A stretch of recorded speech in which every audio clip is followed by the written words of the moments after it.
Әле бүгінге Фарид Харулчтан да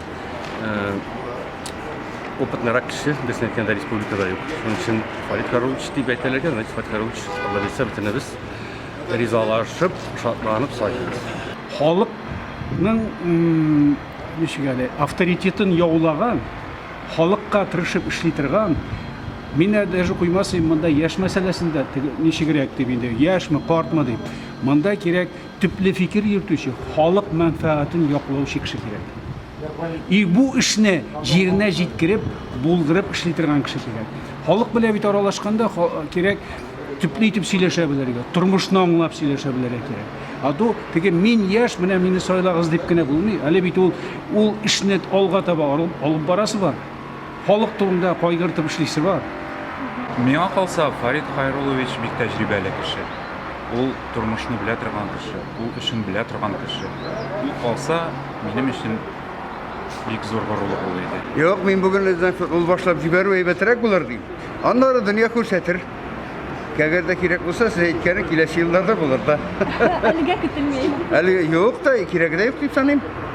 Менә яңаша фикерләү. Менә тукта, яңаша фикерләү законда, анда, значит, яшь кеше, менә әйтәләр, яшьләр килергә тиеш, яшьләр килергә тиеш.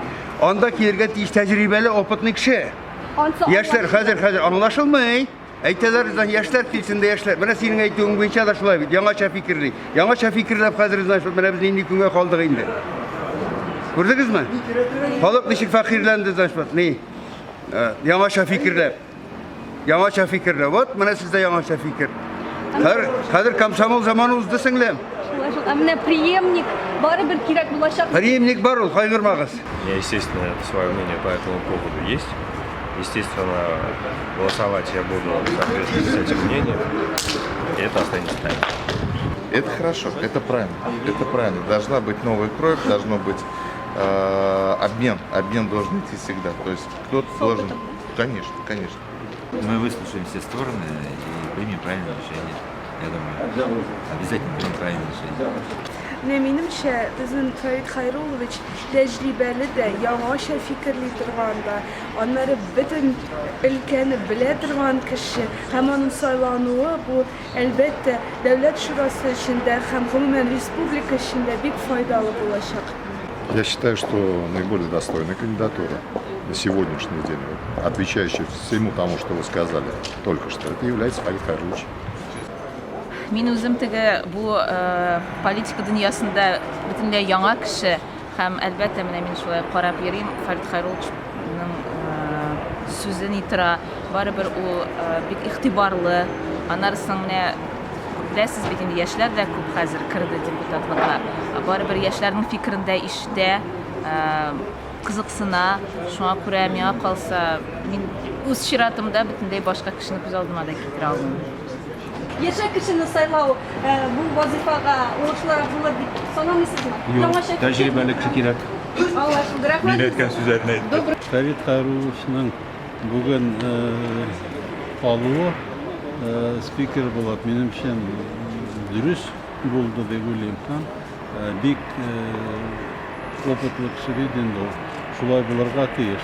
Постепенно, вакыты белән әкрен генә алышыныр, яшьләр килер дип уйлыйм. Нельзя подходить к этому делу с точки зрения возраста.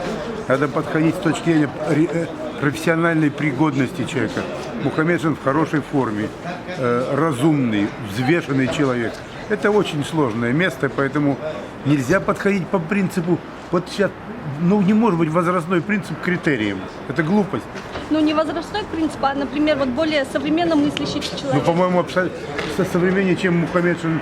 Я не видел, чтобы кто-то мыслил. Он достаточно современно мыслящий человек. А потом, современно мыслящий – это не возрастная категория. Не возрастная категория это. Сколько, возьмите у нас в театре, в режиссуре, Додин уже 75. Разве это не современно мыслящий человек? Талант это и есть современное мышление. Всегда избирают не по возрасту, а современных людей. Современных, понимаете? Можно и в молодости старым быть, можно и старым быть молодым.